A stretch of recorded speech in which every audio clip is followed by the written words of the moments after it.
দিদি বেরিয়ে এসে দেখ আমি আবার পৃথিবীতে একটা আপন নতুন বন্ধুরা বয়ফ্রেন্ড সবকিছুতে এনেছি। এগিয়ে আসে। সীমা, তোমার দিদিকে তো তোমার থেকে সুন্দর দেখতে। নতুন আই সে গেট আউট। সত্যি তো তোমার থেকে। I say get out. যাচ্ছি যাচ্ছি। মুয়া।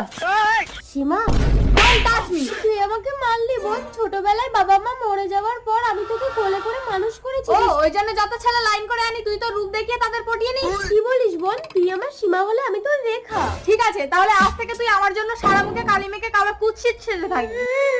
এই আমি ডাকাত, সুযোগ পেলেই লোকের ঘরে ঢুকে ভালো ভালো মেয়েদের অজ্ঞান করে তুলে নিয়ে গিয়ে তাদের ইজ্জত লুট করি।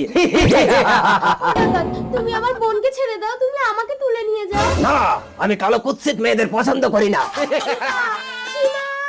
দিদি আমার সব শেষ। তোর কিচ্ছু হয়নি সীমা। নতুন তুমি আমার বোনকে বিয়ে করো। অসম্ভব, একটা নষ্ট মেয়েকে আমি বিয়ে করবো না। আমি তোমাকেই ভালোবাসি রেখা। তুমি যদি সত্যিই ভালোবাসো তাহলে তুমি আমার বোনকে গ্রহণ করো নতুন।